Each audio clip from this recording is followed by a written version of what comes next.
Alright, hello everyone and welcome back to Man of War Corsair. Now we're going to be doing another episode of this today rather than our typical Fallout 4 on Saturdays, as I wanted to show you guys a bit more of the game. Now of course in the last episode we basically just went through the tutorial and looked at the bare bones basics. We did a little combat, we've boarded a ship, well technically a ship boarded us, and we even fought a freaking megalodon. And today, what I want to do is take a look with you guys at what all is available in the various port cities that you run into. Now, I've actually started, well, frankly, multiple games of this since the last video. I've been playing it a lot, and this is my newest game where I actually have named ourselves Kottabos, and we've got a nice little ship here, and I just finished going through, yet again, the tutorial. And I'd actually like to talk to you guys a little bit about starting the game before we go in and take a look at the port. Now, I did have a commenter asking me what was the difference between the different difficulty settings, which, since they were named things like poor to rich, etc. And the big difference with that is starting cash. If you start out rich, you will have 5,000 gold in your pocket when you start the game, which is a decent amount of money. If you start off in the normal setting, you will only have 400 gold. So that is a massive reduction in the amount of gold. And then finally with poor, you'll only have 50 gold. And so this brings up the tutorial because of how powerful it is, frankly. As, if you'll remember, after we did that whole little sea battle at the very beginning of the episode, we went into port and we bought a sharpshooter, who, of course, lives up in the crow's nest up here. Lovely little fellow with a nice sniper scope. Well, thing is, we got him for free, basically, from the tutorial. And he costs, normally, 5,000 gold. So if you start the game without doing the tutorial, the only way you'll be able to get one of these guys right off the bat is if you choose rich and use all of your money to purchase him. So starting off in the tutorial is actually quite a powerful thing because you get this free sharpshooter, and depending on how well and quickly you beat the megalodon, you could end up with a fair profit from the whole trading expedition, because how much it costs to repair the ship will determine how much profit you make in that. And so yeah, even if you have played the tutorial numerous times, frankly, it's beneficial to play it because you get this free 5,000 gold character. But yes, that is enough for that, though. Let's actually head into the port. Oh, no, actually, I don't need to go back to the ship. There we are, and then hit space to dock here in Erengrad. And what we're going to do first is head back to the shipyard, where, of course, in the last episode we did repair our ship here. And we're going to go through a couple of the other things here so you guys can see what all we do have in the shipyard. Now, the first is the warehouse, and this right now is empty. This is a place where you're supposed to be able to store goods that you have, which right now we have nothing. So as you can see here, you can store ships, and hired wizards is the thing. We don't have any other ships, and wizards are not yet implemented in the game, so nothing in here for the time being, but eventually you can put stuff in here, which is cool. So if you do purchase another ship, you can then put your current one into the warehouse, and then if you want to take it back out again, you can just come back to the warehouse and grab it, which is quite nice.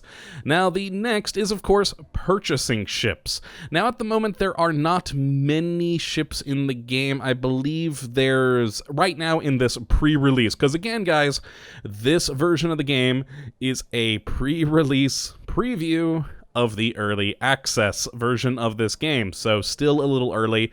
And right now, I've only seen 5 different ships. It looks like we only have 3 available at this port. So at this particular port, we have a war galley, a wolf ship, and a great ship. And these, as you can see, cost a crap load of money.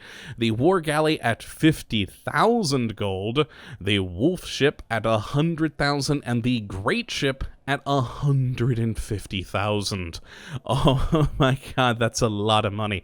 Now, down the road, once early access sort of develops a bit more and we get a lot more ships added, which I must point out, I was looking at the development plan for the game.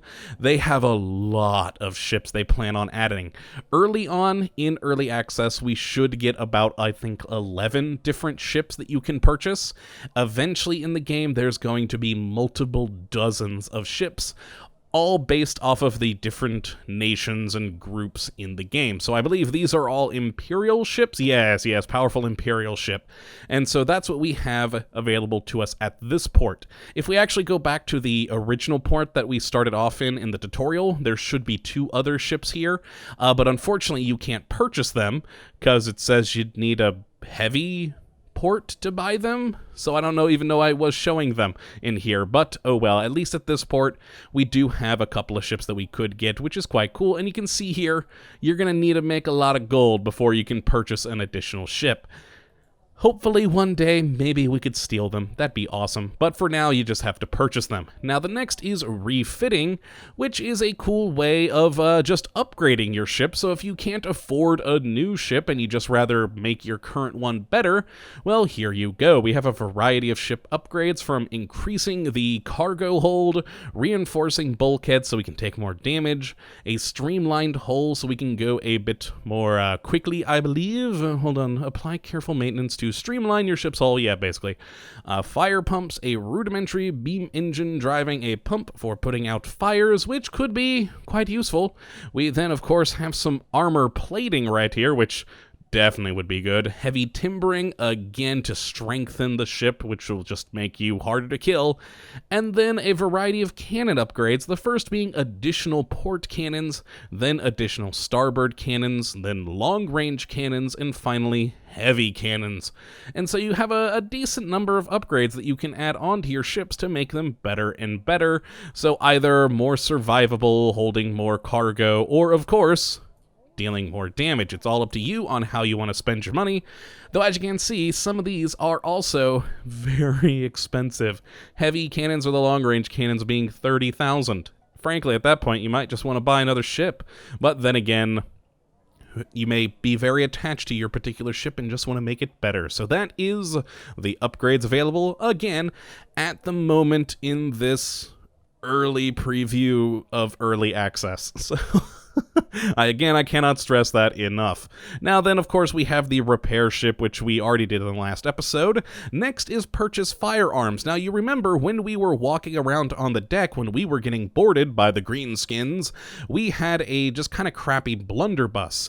This is where you can upgrade that gun. So this is what we already have, and then we can also purchase a handgun, a long-range rifle, or a repeating musket. And as you can see, we can buy them not just for ourselves, but we can actually purchase them for our sharpshooter, which is quite interesting. So if we don't want the sharpshooter to have that, well, he actually already has this rifle, maybe we want him to have a repeating musket instead. We could buy it for him, or of course just buy it for ourselves, which let's go ahead and do. Let's buy a repeating musket. Nice 600 gold there, very cool. And yeah, now we have a better weapon, which is quite cool and very, very awesome. Because, well, it's a repeating musket, so it'll just shoot a lot more quickly, which is good in a battle. And then last, of course, is the recruit crew, which we've already done in the previous episode. But again, just to reiterate, we can rehire more crew if any of ours get killed, hire a sharpshooter, and eventually I would assume this is where the wizards go, or potentially any other crew that we may be able to get. But for now, just our typical crew and sharpshooter. Now next, if we... Oh, actually, this is one thing to talk about. This is not implemented yet in the shipyard, but down the road, eventually, a part of the game is going to be hiring allied captains, so you should potentially be able to build your own little mini fleet to go around in, which would be quite cool. Again, grayed out because not implemented yet. I have no idea when that's going to come, but I can't wait to see it. I think it'd be quite cool to have some allied captains around with me. And so now let's head back and go to, well, the market. We'll just reiterate, this is where you buy goods. I mean, there's not much to it here. You just buy low, sell high, etc. if you wish to be a trader rather than a pirate or explorer. Always good to be able to have those options. Now, next up here is the notice board, and this is where we get missions. So right now we have 2 missions available to us here, which is something rotten in Kislev, and, oh boy, an assassination. Intriguing. So this is where you go to get jobs. Any jobs that are available will be posted here. You just click them and have fun, I guess. That's the thing. So let's head back for now, and then go up to Tavern. Now this is where you get rumors. So, as you can see here, an inebriated peasant, they say that Captain Roos of a war galley, known as the Ostermark, has been seeking work at Armen, or Arnen. So there we go, we get a little bit of information about the world, and an intriguing tidbit if we would like to go to Arnen to actually find this captain, I guess, is a thing, which is quite cool to add a little bit of flavor to the world and make a way for you to get information about your surroundings, which is always useful. Now let's actually go back to the notice board, and let's grab this something rotten in Kislev. Let's hit continue, and this is what we'll do for the rest of the episode. There's a lot of folk out there on the docks, Captain. As you approach the docks of Erengrad, you can see through a haze of smoke and fog that a throng of people are gathered together on the docks. There's a flurry of activity with ships loading and unloading and people just on the verge of panic. Drawing closer, you begin to hear terrified people shout, "Save us! Help us!" Okay, They're watching for something in the streets, approaching the docks. They look panicked, but then there be profit in panic. I like you, Captain's mate. You're always thinking of profit. Such a good man. Your mate's beard parts into a yellow-toothed grin. Nice. I like it. A haggard man on the dock speaks on behalf of the others around him, shouting above the noise of the crowd. Oh my, we have options in our, thing here. Very good. My lord, Erengrad is overrun by a plague of flesh-eating corpses. Oh boy. Oh god, we have zombies to fight. Or undead. Oh, yay. Please take us away to Norden. We'll give you all we have. We've put together our coin and have 500 gold crowns between us. It's all yours if you help us leave this dreadful place. Well, so we could go with, all right, I'll help you, but you need to go below deck, keep quiet, and you'll be in Norden soon enough. Or I'll have no plague aboard my ship. Men, don't let a single one of them on board. Well, I need coin. We need more cash so we can upgrade things. So what the heck, let's take it. We get our 500 crowns. That gold sounds good, but flesh-eating corpses, I hope you know what you're doing, Captain. I probably don't, but what the heck, let's go for it. And we need to get them to Norden, I guess, so undock. And Norden is just, yes, just the original port we were going to. Ooh, what's this up here? Oh, I don't know. I'm gonna zoom in on you. Oh, pirates, or that's orcs are up here, so you can go and fight them in the waters. These over here are for you to go and find other sea beasties to try and kill. I forgot about these. I had messed around with them a little bit on my own time off camera. Perhaps we'll go do that next episode. But for now, let's do this mission and head to Norden to take these people to, hopefully, safety. Probably not, though. They're probably going to eat us all. Good times, good times. Oh, God, the red is in the direction I need to go. Oh, boy. That is the downside of having actual wind physics in this and wind direction. Oh, actually, no, we may be fine. We may be able to go parallel with the shore in just the green. Excellent, excellent, good. We'll be fine. So let us head this way. And, yes, hope for the best and hope that we don't get killed by the plague. Oh, God. There's probably going to be a blockade or something not wanting us to let these people in there, which would be interesting. But we'll transport them nonetheless and just keep an eye out for those ships in the distance. Oh, they might want to kill me. Oh, also, interesting fun thing with the spyglass. Notice that I'm looking dead ahead. Notice particles. I can see through my ship. Yep, there we go. We just see right through the boat with the spyglass on, which is interesting, but I guess good question mark? I mean, you really wouldn't want to be just staring right at the mast of the ship. Which actually makes me wonder, does that happen with the sharpshooter in his scope? Oh, no, it does not, so I can just stare right at the mast with the sharpshooter scope. Intriguing. Intriguing. Alright, well, let's get back to the ship. Excellent. I do love that you can switch between the different people. That is pretty cool. And I also do love that we can speed up times. Let's go to 2 times speed, which is the maximum speed you can go up to. And we're basically now a speedboat. It's pretty lovely. It also does make it a little bit more laggy because it's trying to process everything a lot more quickly. But you know what? It does speed things along, which is always good to be able to do. Because, I mean, who wants to just sit here for hours on end selling from one place to another when you can speed it up? Ah, good times. The performance on this is still a bit meh. They did actually update it before I recorded this video today. There was a 1.5 gig update, which essentially was downloading the entire... Oh, hello! Oh, walking corpses! They're on board! I knew this was a bad plan, but I took it anyways. And the repeating musket coming in handy. I don't have to reload between shots on this. It's quite nice. There we go. Kill, kill, kill. Lovely. You're there. Die. There we go.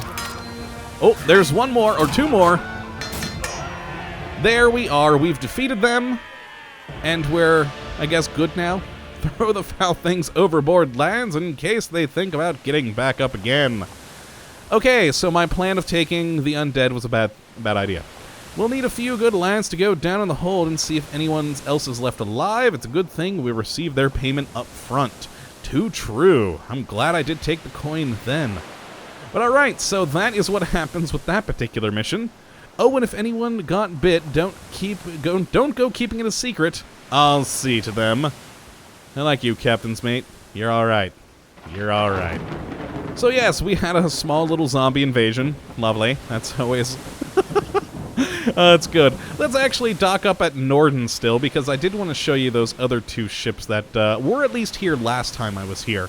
I haven't been back to Norden, though, since the update that I was just mentioning, so maybe that's changed since then. But yeah, it was quite interesting seeing a 1.5 gig update. It effectively was just downloading the entire game a second time.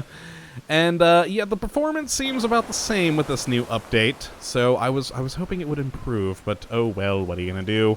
Hopefully, but before early access comes out, we'll be fine.